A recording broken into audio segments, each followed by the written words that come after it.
As the ongoing renovation of Filley Park evolves, now is a good time to go back to the beginning and learn how this park came to be.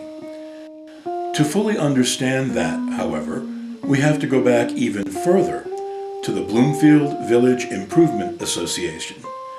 This documentary is based on the archives of the association and the Hartford Courant, using direct quotes from both sources, as well as from the Wintonberry Historical Society archives.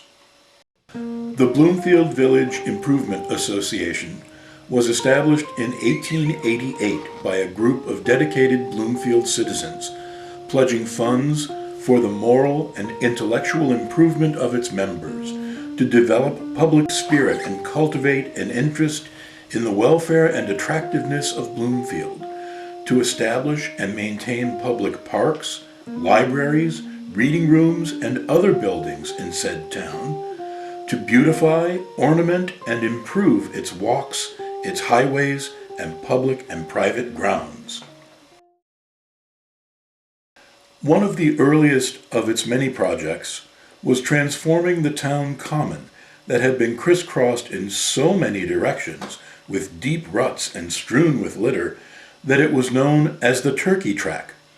It became an attractive, fenced-in park with hitching posts, thanks to a donation of $100 from Bloomfield native Lester Roberts, who was living in Brooklyn, New York at the time.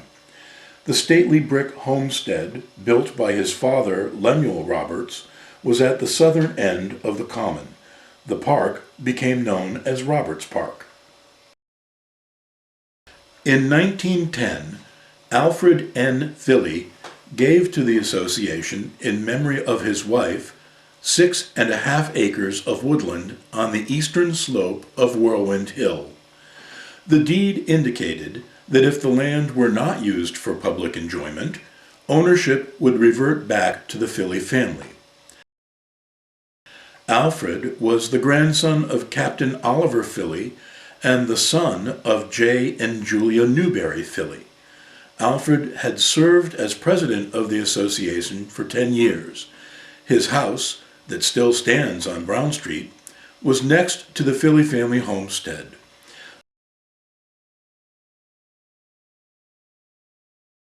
The donated land was directly east of his house, going down Whirlwind Hill and bordering Mountain View Cemetery.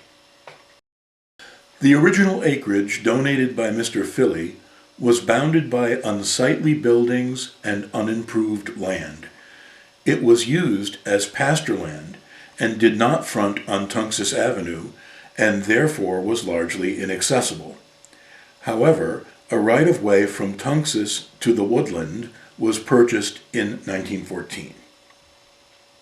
The association met periodically to discuss possible use of the parkland, such as a playground with swings, a tennis court, baseball diamond, or a gazebo at the top of the hill with a view of the center.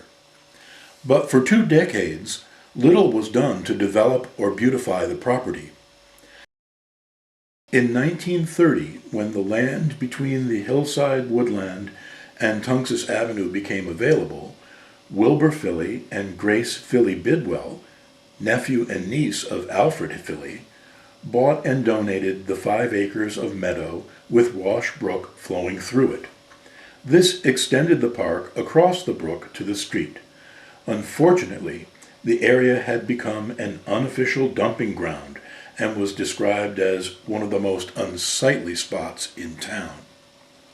The association, under the remarkable leadership of Frederick C. Bidwell, began work on construction of today's Filley Park in 1930 to provide a recreational area accessible to all. The early undertaking immediately faced several significant challenges. One of the first was the American chestnut blight that had affected New England in the early 1900s, and over 200 of the beautiful chestnut trees had to be cut and turned into telephone poles. Of course, 1930 was the beginning of the Great Depression, with large unemployment and financial hardships for the town and most of its citizens. Through the combined efforts of the association and the community chest, 12, later 18, unemployed town men were given jobs to start the development of the park. In the fall of 1931, work was begun with a steam shovel to further widen out the brook for the purpose of making a skating pond. The town provided $1,000 in tools, material, and supervision.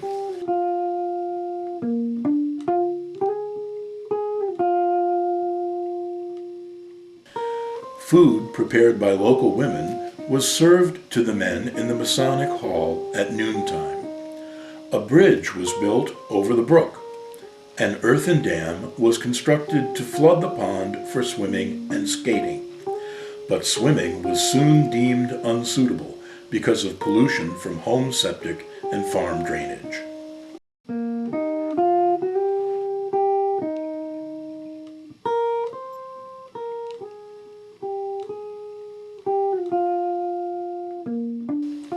Work was begun on a permanent dam in 1934. The lower end of the brook was so filled with all kinds of rubbish, from abandoned buggies to baby carriages, a beautiful assortment of tin cans, etc., it was decided to put a steam shovel on the job. A new, more substantial bridge across the brook and a road were constructed. Although the project was accomplished largely through the efforts and financial contributions of the Village Improvement Association, from the beginning there had been widespread community interest and involvement. For example, center school students bought and donated an oak tree called the Washington Oak that was dedicated on George Washington's birthday in 1932. In 1934, the association made a rare public appeal for donations in order to secure a matching grant from the Federal Emergency Relief Administration. The dam would be built with funds from the FERA, the agency that soon became the WPA. With the approach of 1935, the year of Bloomfield's tricentennial, concern mounted about whether the pageant could take place in Filley Park as planned. Adding to the problem was the construction of the Tunxus Avenue State Highway, resulting in a loss of some of the parkland, 4 feet on the southern end and 20 feet on the northern end. The town green also lost some land from this construction. A change was made in the proposed location of the dam, it being decided in consultation with the selectmen and engineers to build the dam some 200 feet further downstream on the southern entrance to the park. The Metropolitan District Commission offered to prepare a plan for the dam. Because of a water problem the previous year that had delayed the construction of the dam, it was also decided to construct the dam on dry land and when completed, dig a new channel to the upper pond. This MDC map shows the locations of the new dam and the channel. To have the dam completed so that the flooding of the ponds could be done in time for the tercentenary pageant now became our great concern. And then a new problem. Unfortunately, a sounding at the new site of the dam failed to reveal some of the quicksand conditions in the foundation, necessitating digging deeper. This brought on a serious water problem, necessitating the renting of a pump and hose for the term of nearly 8 weeks, besides adding considerable costs for the extra material and trucking. And there was another cause for delay. As under federal aid, only so many hours a week could be worked. This, of course, made progress slower than anticipated. A cofferdam of sandbags was made to create a temporary pond for the pageant. This measure took care of the emergency, and a most spectacular pageant was held in Filley Park on September 20th and 21st, afternoon and evening, with Governor Wilbur Cross a speaker and interested spectator.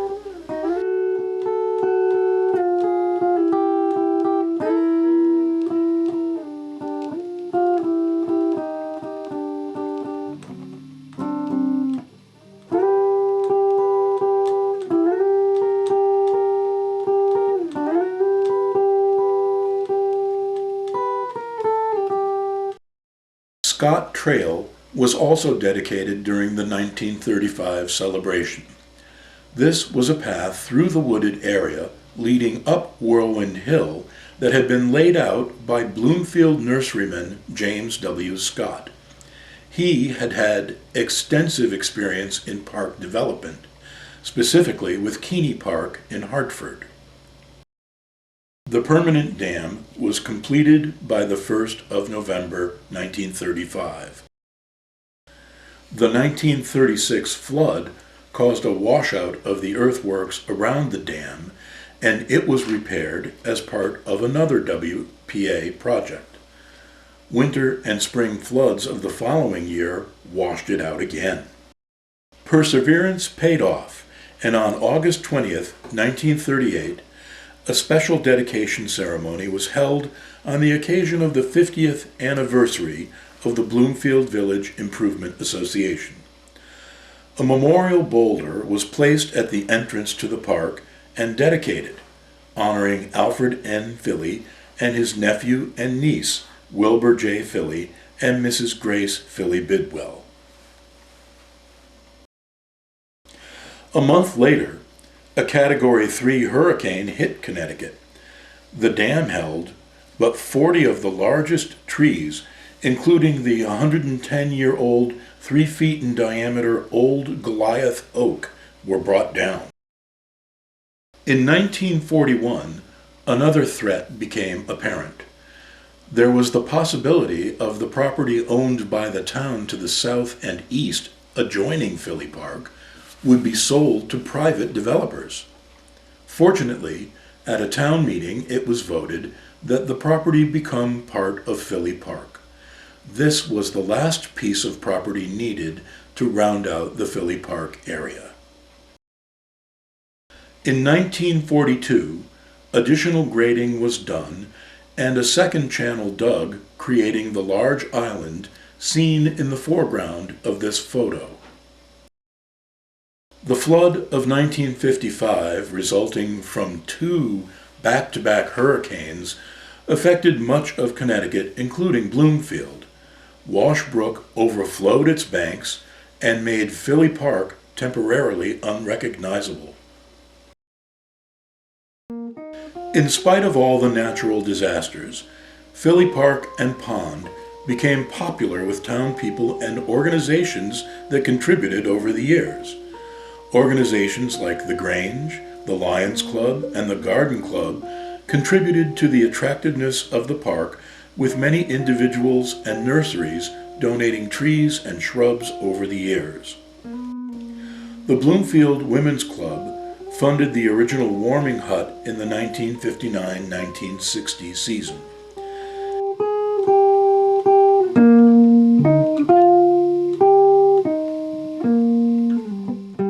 Easter egg hunts, sponsored by the Bloomfield Jaycees, were held for several years.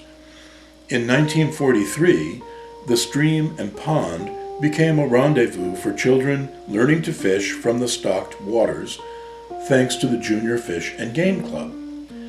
Children were allowed to fish from the bridge. And of course, ice skating was enjoyed throughout the 1940s and 50s and beyond.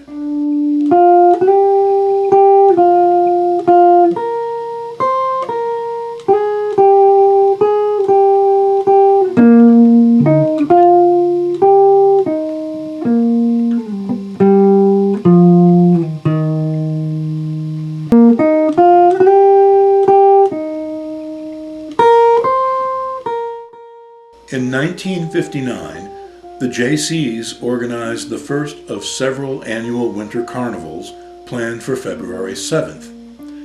But something unanticipated occurred. In January, the pond disappeared. This was attributed to the dam crumbling after the last thaw. Members of the Bloomfield Junior Chamber of Commerce and the Malucci Construction Company will join forces today to build up the dam to bring back the water. Then, the carnival had to be postponed a week because the weather was too warm. But when it was finally held, it was a huge success, attracting about 2,000 spectators. Well-known skaters from all over New England presented a program which appealed to the entire family. The second annual carnival the next year attracted about 4,000 spectators. But by the end of the 1950s, it was becoming apparent to the Village Improvement Association that it was no longer able to bear the expense necessary to cope with the recurrent crises and the maintenance of the park. A January 1960 report stated, "I would remind you that since the days of the loan of one's services or that of his ox for public work, there has been a change in the attitude of the public towards such civic organizations. Today, as for some time past, we look to the town's till for funds to hire work done, the amount secured being measured by the generosity of the town fathers." Members of the community were also expressing concerns about the park's appearance and upkeep. An editorial in the Bloomfield section of the West Hartford News on June 20th, 1957, said the Village Improvement Association holds tenaciously to the land, unwilling to relinquish it to the one body that is equipped and willing to repair the dam, restore the park, and maintain it. In 1960, after reassurance that the original intent of the Filley gift would be safeguarded, the association, somewhat reluctantly, leased Filley Park to the town for 99 years. Major responsibility for maintaining the pond now fell to the Park Commission of the town. The pond was dredged, about 4,000 cubic yards of silt being removed, and a temporary dam constructed in early December to allow skating by Christmas. And in 1961, a new permanent dam was constructed.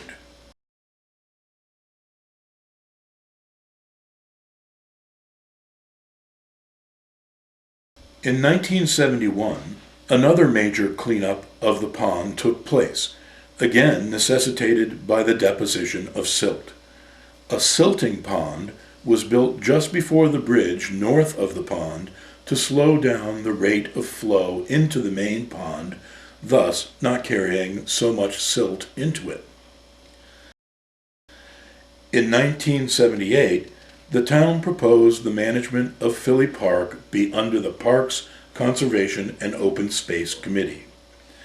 The Improvement Association, confident that the park would survive as Alfred Filley originally intended, decided to donate the park to the town.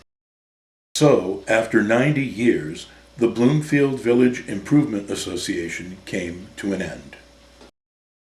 A year later, Bloomfield received a federal grant of $171,000 to develop Filley Park and for improvements to Tungus Reservoir No. 3.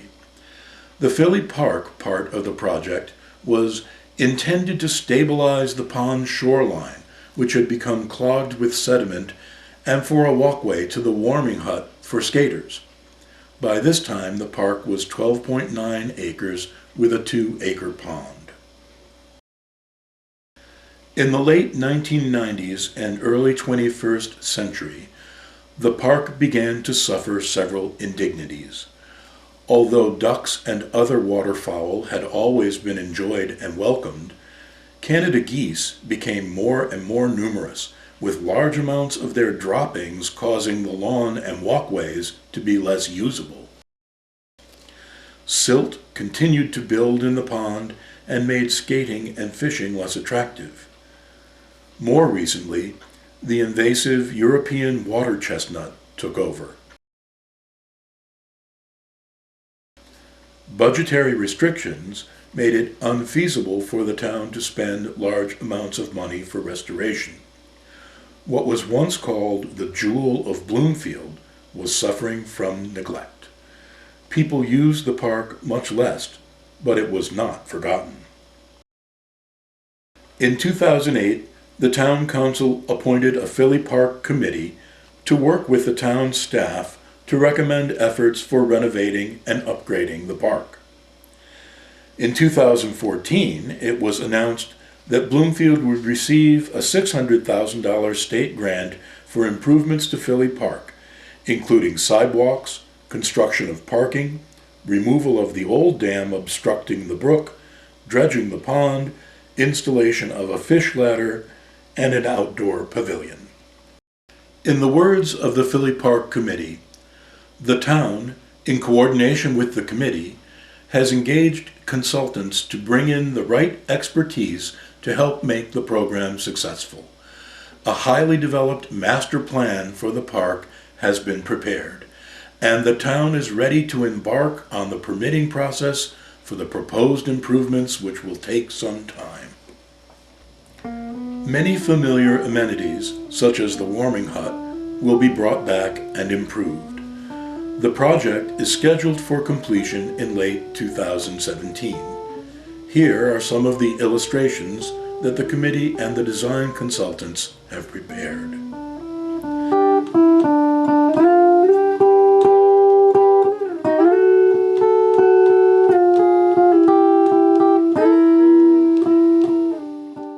And finally, some photos of the already completed portions of the new Filley Park.